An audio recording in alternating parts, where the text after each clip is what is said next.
सबसे पहले तो मैं हमारे लोकतंत्र के चौथे स्तंभ के सभी साथियों का स्वागत करता हूं और जिस तरीके से मध्य प्रदेश के हालात बनते जा रहे हैं, एक तरफ 1 साल सवा साल मध्य प्रदेश की सरकार को हुआ है, नई सरकार को हुआ है, मोहन यादव जी को मुख्यमंत्री बने, लगातार भ्रष्टाचार के रिकॉर्ड रोज नए कायम हो रहे हैं।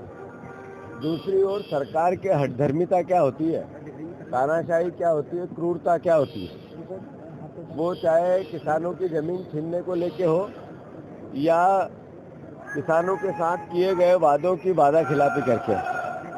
5 गारंटी मोदी गारंटी दी थी, जिसमें 3000 बहनों को देने की बात हुई थी, जिसमें 2700 गेहूँ, 3100 के धान और 6000 रुपया सोयाबीन की बात कही थी, 2.5 लाख नौकरियों की बात कही थी।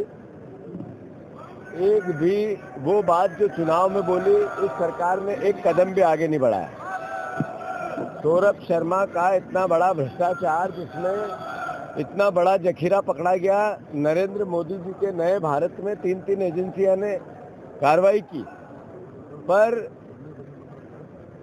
तालाब की सबसे छोटी मछली पे कार्रवाई, इसके पीछे कौन कौन था पता नहीं चला। मैं अनुरोध कर रहा हूं कि जिस तरीके के हालात हैं, हमें विपक्ष का दायित्व मिला है, कांग्रेस पार्टी को विपक्ष का दायित्व मिला है। हम पूरी ताकत से अपने सजग होकर अपने संगठन को मजबूत करना और विपक्ष का दायित्व निभाना।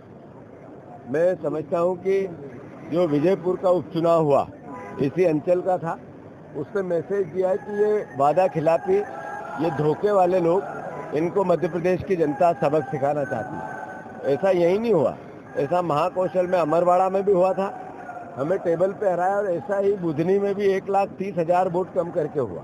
मतलब पब्लिक का मन परिवर्तित हो रहा है। केवल कर्ज की, करप्शन की, क्राइम की और कमीशन की सरकार है। एक भी मंत्री, चाहे वो ग्वालियर के मंत्री भी हो, एक भी मंत्री आज जांच हो जाए तो ईमानदारी से सब जेल की सलाखों में होंगे, बाहर नहीं रह सकता बीजेपी। एक ऑफिस ऐसा नहीं है जहाँ करप्शन नहीं होता, एक टीआई ऐसा नहीं है जो बिना पैसे दिए यहाँ आता है, एक एसपी डीएम ऐसा नहीं है जो बिना सौदे से उसको जिला मिलता। ऐसे हालात बद से बदतर हो गए कि जिसकी जितनी निंदा की जाए कम है। अभी पत्रकारों पर हमले होना, भोपाल में एक पत्रकार साथी को जिस तरीके से जलील किया गया, हमारे लोकतंत्र के चौथे स्तंभ के लोग थाने में जाकर बैठे, नेताओं के घरों पे गए, बीजेपी के ऑफिस में गए, उनके प्रवक्ताओं को बुलाया, मुख्यमंत्री से बात कर रहे थे।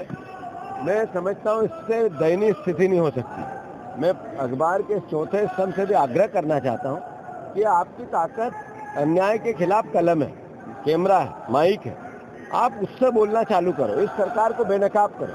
हम विपक्ष की ताकत तभी बढ़ेगी जब आपका साथ हमें संपूर्ण मिलेगा, और हम आपके लिए लड़े जरूरी है, पर हमारा दायित्व है थाने का घेराव, जेल जाना, लड़ाई लड़ना इस सरकार से। आपका कलम का काम है, तो इनको बेनकाब अच्छे से कर रहे हैं आप लोग, मैं बधाई देता हूं। और इसको और पेनापन करने की जरूरत है, हमें भी और आपको भी। धन्यवाद। संघर्ष करो। हाँ, किसको जी? और दूसरा बेरोजगारों को ऐसा है कि मध्य प्रदेश के अब भी बेरोजगारी के आंकड़े आए, इधर इन्वेस्टर मीट हो रही है, उसकी वाहवाही लेने की बात आ रही है। नए जो केंद्रीय मंत्री भी हैं या जो राज्य की सरकार के मंत्री और मुख्यमंत्री भी है, रोज नई बातें और हेडिंग बनाते हैं, आंकड़े ये बोलते हैं कि वो सब झूठ बोलते हैं।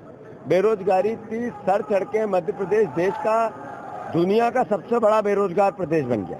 तो मैं समझता हूँ, एक पंकज उपाध्याय जी हमारे विधायक है, उनने प्रश्न पूछा कि कितनी बहनों के साथ बलात्कार होता है, तो हर 20 मिनट में एक बहन के साथ बलात्कार होता है। ये सरकार का उत्तर है, ये हमारा नहीं है। यही बेरोजगारी के आंकड़े सरकार के, हमारे नहीं है। तो इनका क्या बोलना, और रोजगार को लेकर मुख्यमंत्री और प्रधानमंत्री आकांक्षी और महत्वाकांक्षी योजनाओं पर भाषण देना और वस्तु स्थिति दूसरी है। तो मैं समझता हूँ सच भी वही बोलते हैं, उनके झूठ को बदलने के लिए सच भी उन्हीं को बोलना पड़ रहा है।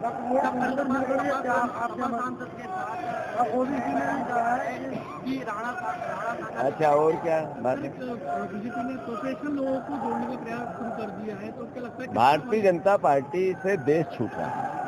अभी मैंने जैसा कहा कि हर तीसरी बहन का इस सरकार में सुरक्षित नहीं है, एक हर तीसरा बेटा बेरोजगार है, जैसा कि करप्शन की, क्राइम की, कमीशन की हर दर्जे की कहानी है। इन सब बातों को से ध्यान हटाना है तो ये इस तरह के सवाल आने हैं।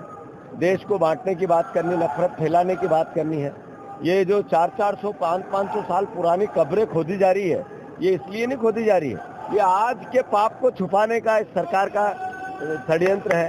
और जो भविष्य में भारत के साथ जो गद्दारी करना चाहते हैं लोग, वो कब्र की 400 साल पहले की बात करते हैं। जो अच्छा देशभक्त है वो भविष्य की बात करेगा, देशभक्त लोग आज की बात करेंगे, देशभक्त लोग देश के, प्रदेश के, बेटों के, इस हमारे परिवारजनों के, मिडिल क्लास के भविष्य की बात करेंगे। कुछ सालों